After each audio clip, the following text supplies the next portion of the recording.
In this episode, we're headed to the city of 100 bridges along the Oder River in Poland. Today, Wrocław is home to Browar Stu Mostów. For 800 years, beer has been brewed in this city, but by the 21st century, this practice had all but vanished.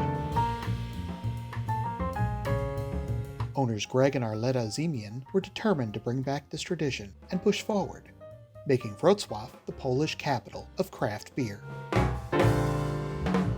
Welcome to No Pants During the Pandemic.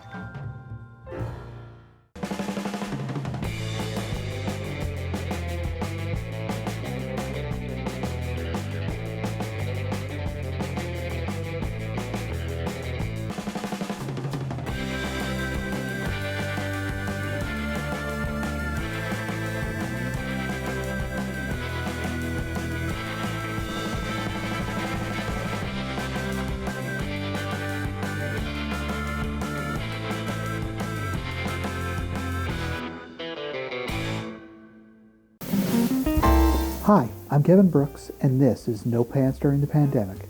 Today I'm speaking with Greg Ziemian from Browar Stu Mostów in Poland. Hey Greg, how you doing, man? Hi Kevin. Good, I'm good. Thank you so much. Glad you could join me today. Let's just jump right into things. Why don't you tell me who you are and what you do? So my name is Greg, as you said, Greg Ziemian, or in Polish Grzegorz Ziemian. I'm a co-founder of craft brewery in the city of Wrocław in the southwestern part of Poland. The brewery's name is Browar Stu Mostów, and the meaning of Browar Stu Mostów is the brewery of 100 bridges. And that's in connection to the city where we are located in, which has actually over 100 bridges. Since you brought it up, let's talk about your city. I don't want to mess the name up, so why don't you pronounce it for me? One way to remember is the marketing team of the city came up with this sort of a cheat sheet, and they came up with a phrase of Wrocław. Because it's kind of like Wrocław.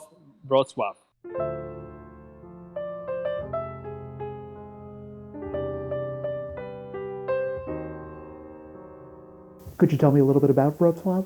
It is a beautiful city. When Arletta and I, my wife, when we were looking into starting a brewery, we started doing a little bit of research where we can actually install a brewery. And Wrocław was one of the first choices for us. First of all, because of the personal reasons. It is pretty close to our hometown where we grew up. And also, Wrocław has 8 centuries of brewing traditions. So it's a very beer city. We like to say it is actually the capital of good beer in Poland. Now the city is on like the river Oder, right? And it's made up of a bunch of different islands. Exactly. River Oder is the second biggest river in Poland. It flows through the city, creating many islands. The city very charming and interesting. Are there any beautiful sites or landmarks in the city besides the bridges? Obviously, I'm not objective here, but it is one of the nicest cities in Poland. Actually, one of the nicest cities in this part of Europe. It has a lot of historic buildings.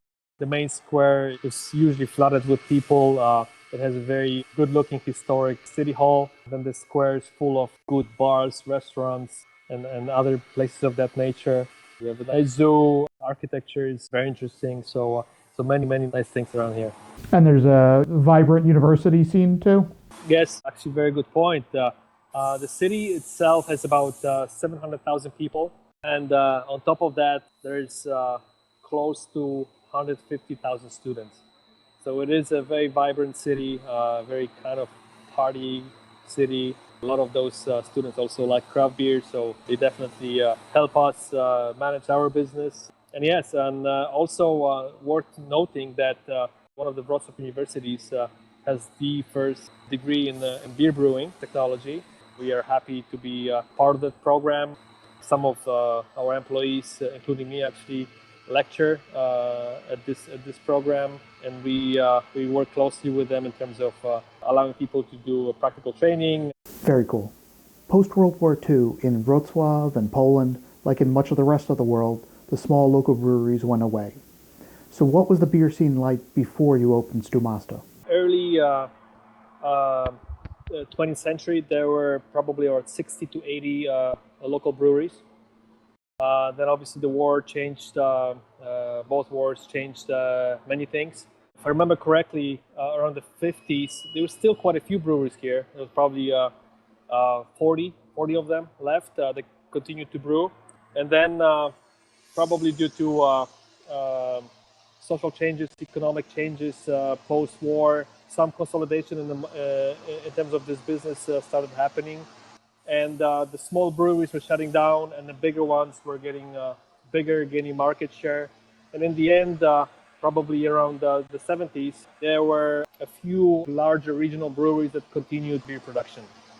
After a while, closer to the end of the 20th century, when Poland started changing the economic system from communism to free market economy, those breweries were being sold or they were acquired by larger multinational corporations. And believe it or not, when we started our idea of a craft brewery back in 2012, there was only one brewery left, a small brew pub in the city center. It's a shame that if someone's having a Polish beer, most likely it's made by one of those multinational corporations, and it's not even Polish anymore.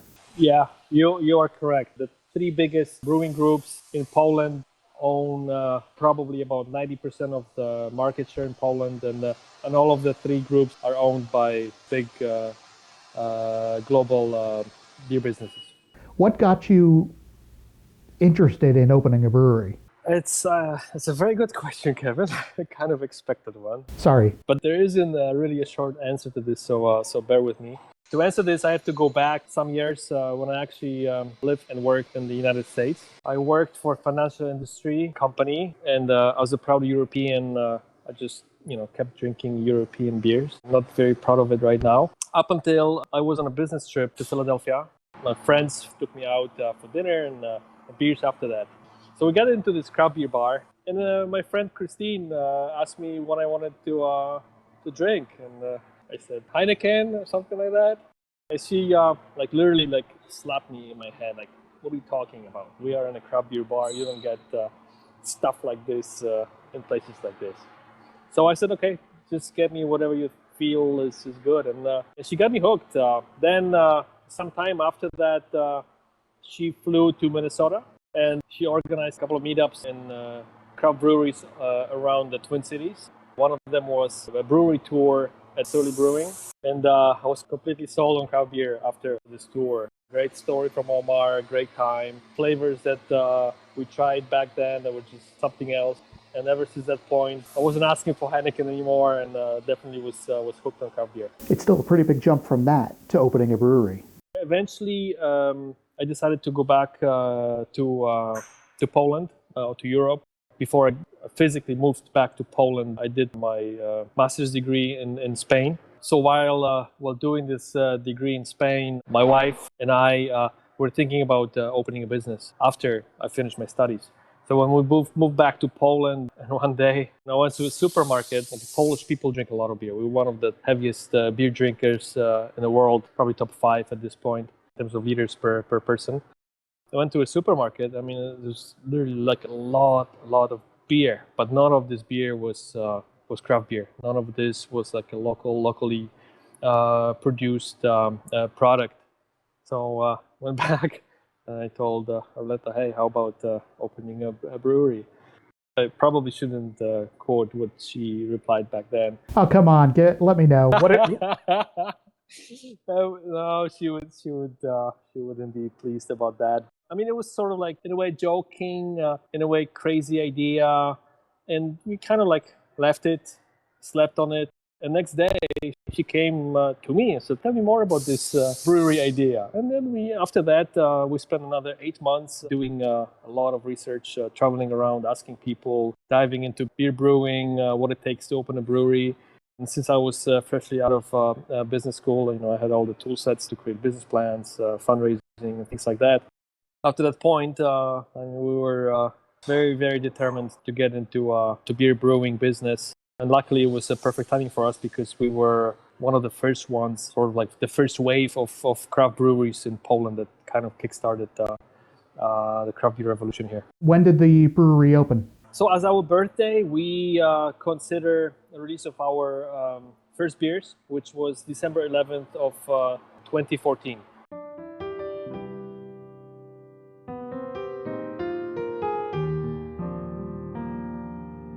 Do you want to go through some of the beers and talk about the different lines you have? When we were designing our product portfolio, we really wanted to go into historic beers. We're big fans of lager beers and many traditional other recipes as well. In the tribute to the city where we are in and this long-standing traditions that I told you about, we created a line called Wrocław without the vowels, WRCLW. Under this line, we release traditional beers, traditional Pilsner on German hops, Hefeweizen, Roggen beer, which is a traditional rye beer, and quite a few others. Your brew house is a Braucon, which I'm going to assume is beautiful to make lagers on. It's in its DNA. Correct. Braucon is a great partner that we started working with at the very beginning of our adventure with craft beer. On the flip side, we obviously love hops. We wanted to also be part of the craft beer revolution and hops that stand behind the whole movement. So we created a salamander line where we placed all sort of the new wave type styles. So IPAs, pale ales, now New England IPAs and things like that. The salamander name comes from a toast, right? Yes, and it shows that you did your research. It is another connection to the city. You are correct.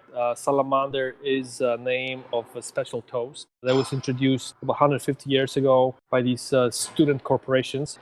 And this was a very, very special way of toasting to a friend because of a very special occasion. So it was a very loud toast. People were standing, slamming their glasses on the table, and then toasting to that person while drinking the whole glass all the way. Kind of wanted Salamander line to be a symbol of spending great time with friends and family, celebrating great occasions. And also, we really like collaborating. We do a lot of collabs with breweries, not only from Poland, but from all around the world. And we put it under a line called Art. And you're also doing like a wild line of beers, right? Correct. That's our newest addition to beers that we do. We started expanding, so we took over a couple of buildings, and we do enjoy mixed fermentation quite a lot. About a year and a half ago, we released our first mixed fermentation beer, and this line has been growing ever since. Last year, due to the circumstances, it also gave us some extra time and opportunity to rethink the way we want to evolve this part of our portfolio. And in coming months, there'll be quite a lot of things coming out. We experiment a lot within this line, and we'll be buying a dedicated brew house for this. Excellent. Earlier you mentioned 800 years of brewing history in Wrocław. You actually delved a little bit into that history and brought back an old local style.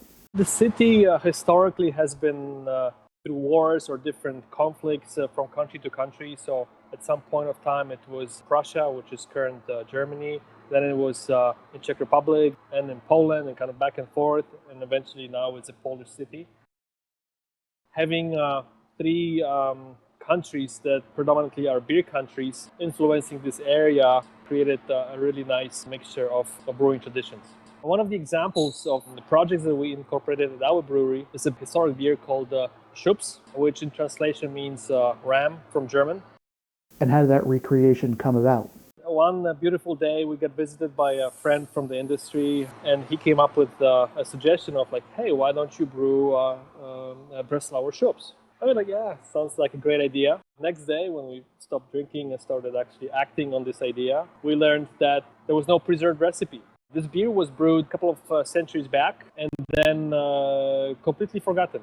We didn't want to give up on this interesting and ambitious idea, so we actually started going with this. We connected with beer historians, local culture experts, connected with some librarians in Germany, and we started collecting all kinds of interesting pieces that were saying something about this beer. And in the end, we found poems, we found songs written about this beer, and we got a nice library of things that were describing how this beer tasted like, how this beer smelled like. And obviously we had some context of how beer production looked back then. So after a few prototypes, a few tries, we think that we came up with a recipe that is pretty close to authentic. When did that style go away? It was about 1800s that it just disappeared, vanished. Basically a switch in preferences of beer drinkers back then. There were a couple of business people that started importing lager beer from Bavaria, and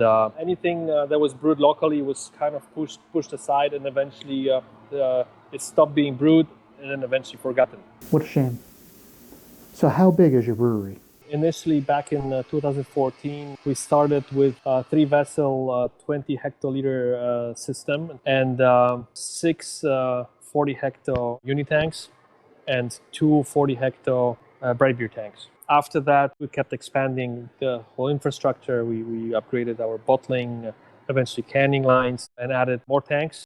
And this year, we're planning to basically maximize completely the space that we have here in this building. And we will add 7 external 80 hecto tanks. So all of this together will allow us to brew about 15,000 hectoliters per year.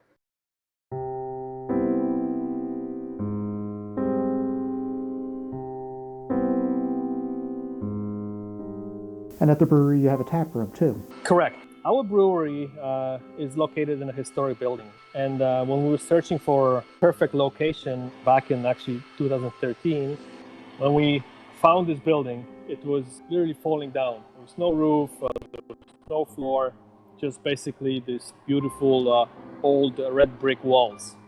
So we kind of fell in love with this, and we really felt like this was the perfect place for our brewery. We started renovating it. And this is, like I said, historic building that used to be a movie theater. Basically, I'm sitting at our tap room right now, and this is a balcony which is above the main floor, which in our case is the production hall. So most of the equipment of the brewery you can watch from a tap room. There's no wall here. Our idea when we found this building and we heard that this used to be a movie theater, we thought of this idea of having our guests come, drink the beer, eat the food that we serve here, and at the same time observe how beer is produced. So kind of like in a movie theater, you go to a movie theater and watch the movie. It is actually a nice view. Stainless steel tanks can almost be detached from the tap room here. Now we're just missing our guests. What type of guests do you get? A very diverse group of people. Initially, when we opened, it was mostly local people from this neighborhood. Eventually, as we started brewing more and more, and the word was going out that there's actually a brewery in the northern part of Wrocław, we started getting more people from other parts of the city. Then tourists from Poland. Eventually, we started getting people from all around the world. So we get a lot of beer tourists as well, get contacted by organized groups, not only from Poland. So people are, really hungry for good beer and good food with it. What type of food are you serving there? We have a very creative head chef who also likes to experiment, and he works closely with our brewing team. So we try to find links between what we serve to eat in terms of what we serve to drink. Most of the time we try to incorporate local ingredients, fresh ingredients. We work with local farms, local farmers, and try to bring up the best from those ingredients that we possibly can. So our menu changes 3 to 4 times a year, and it's kind of a, if I can classify it this way, a Polish fusion. When you were building the brewery out and you were gutting the movie theater, were there any cool things left over, or had all that been taken away? It was our idea initially to try to go with a movie theater theme. So we tried to find some old artifacts, any history around the movie theater, but it was so long ago and the building was so run down that unfortunately none of the things related to the previous operation were preserved. Pity. I always love it when you can make those connections to the past. But on the flip side, we get a lot of cool stories. I mean, some older visitors that come here tell us stories that they went on their first date to this movie theater and they watched this and that movie, and we created kind of a new thing, but it is part of the old story, old culture, and it's fun to kind of reconnect the two.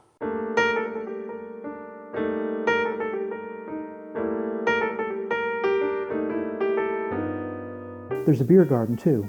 What's that like? As I mentioned earlier, we are located in a historic building. which is actually pretty attractive in terms of how it is constructed. And also the location we are in is pretty favorable because we're very close to the river, one of the river banks. So there's quite a few bike paths, a lot of trails. Our brewery is located. It is part of this little courthouse, which in normal days it kind of serves as a parking lot for some of the other businesses that are located here. But on the weekends, it is completely open to us. So we have these armchairs, we have umbrellas, little tables spread around this larger space. People, bike in, they bring their own chairs, and then just chill throughout the whole weekend. Some of them grab a quick beer and keep going. Some of them just sit down and listen to music. Sometimes we have live music. So it is a nice vibe that kind of took a shape of its own. Now, as far as sales, how much do you sell at the brewery versus how much do you distribute through Poland versus how much do you export? So in normal times, we sell about 10% of our production here at the site, including the deli, which is also our beer store. Another 40 to 50% we sell to our customers in the city of Wrocław, and that ranges from restaurants, through bars, through hotels, beer stores. And then another 30-some% we send to other bigger cities in Poland. Craft beer is becoming more and more popular, more and more available also in smaller towns, but generally speaking, volume-wise, it goes to bigger cities of Poland. And then the remaining 20-25% we send outside of Poland. Good. I always get worried when places send a little bit too much outside of their home country. It was a strategy from the very beginning. We wanted to supply within our city. This is the most important market for us, and this will not change. We do well outside of Wrocław, but we are so well connected within the city. We work with the city hall. They get a lot of beer from us for gifts to people that visit our city. They present us in all kinds of trade shows that promote the city among other touristy attractions of Poland. We love traveling, we love collaborating, which allowed us to start exporting. We export to most countries in Europe, which makes us very, very proud to see our products in Spain, for example. Let's go to mid-March. The pandemic shuts down most of the world, shuts down Europe and Poland. How did the country respond? What did the country do, and what did you guys at the brewery do? Immediately, I had to find my way back from Budapest because I found myself there for a collab with our friends at Mad Scientist Brewery in Budapest. So I flew in on Thursday. I was supposed to fly back on Sunday, and on Friday evening, Polish government goes out and says they're closing the borders on Saturday midnight. It was a nightmare because I had to find a flight back. If I don't find a flight back, then I have to find one way or another to get back to my hometown. Then if I get to Poland after Saturday midnight, I get quarantined and all kinds of repercussions related to that. But luckily, I managed to get back on time. But to answer your question, Polish government actually acted very quickly compared to some of our neighboring countries. They implemented a lot of drastic measures, which obviously for small businesses like ours was very difficult to swallow, very difficult to adjust. But that allowed the country to get the first wave relatively quickly under control. From our business point of view, we were freaking out, to say the least, because it was a decision basically from day to day. There was no planning, no explaining, and we really didn't know what to do. Bars were shut down, and that was obviously a big part of our revenue stream. As they shut down, they also stopped paying their bills because nobody knew at that point how long it would last, what would be the longer-term repercussions. So yeah, it was scary. It was scary. We employ over 50 people. We feel responsible for them, have a great team, and the first things that were coming to our mind was just to make sure that we were able to survive and keep the team relatively unchanged. And actually, the team showed their strength when we're going through those difficult times. We were, conducting a lot of brainstorming sessions, looking for ideas, looking for ways of selling beer different ways, selling food different ways. And we actually managed to launch a couple of services that we probably wouldn't have done if it weren't for COVID. So we started food and beer delivery all around the city, using some platforms to do that. We launched some e-commerce platforms that allowed us to reach clients that we were not reaching in the past. And we obviously had to redesign our sales strategy because pre-COVID, over half of our production was ending up in HoReCa sector, so restaurants, hotels, bars. And back in March and April, we had to redefine it and try to find different ways of selling. That's awful. Now, initially during the pandemic, you had to shut the tap room down. Were you able to open it late last spring? Yes. So we, since the first lockdown, we were closed up until May, if I remember correctly, and then we were allowed to reopen for summer. Obviously, with restrictions, we had to reduce number of tables, implement all the safety measures of disinfection, distance, and things like that. And we were opened up until second part of October, when the government came out and said that they're shutting things down again. Have they given you any idea when they're going to allow restaurants and bars to open back up? Not really. A couple of weeks ago, there was kind of a small sign of optimism where they loosened up some sectors. Obviously, bars and restaurants were not part of the loosening. Supermarkets, shopping centers, movie theaters, they started slowly opening them up with lots of restrictions. And then eventually they implemented these kind of zoning. So based on number of cases per thousand, I believe, they decided to shut down locally versus the whole country right away. But as they loosened up, cases started heavily increasing. And now, which is end of March, it's not looking too good. We're going back to the daily highs of this second wave, approaching 30,000 cases per day. And there's again a big chatter about even more restrictions. How have the vaccine rollouts been so far in Poland? It hasn't been bad. Apparently, we are doing a bit better than average in the European Union. So obviously, it keeps happening. More and more people get vaccinated. I think there's a few million right now, which is approaching 10% of population.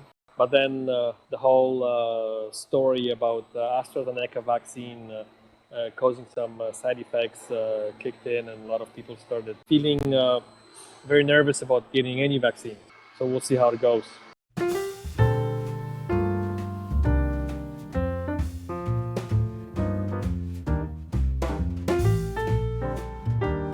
I always try to look for some sort of silver lining to this. Did you learn anything, or were you able to take any positives away from this past year?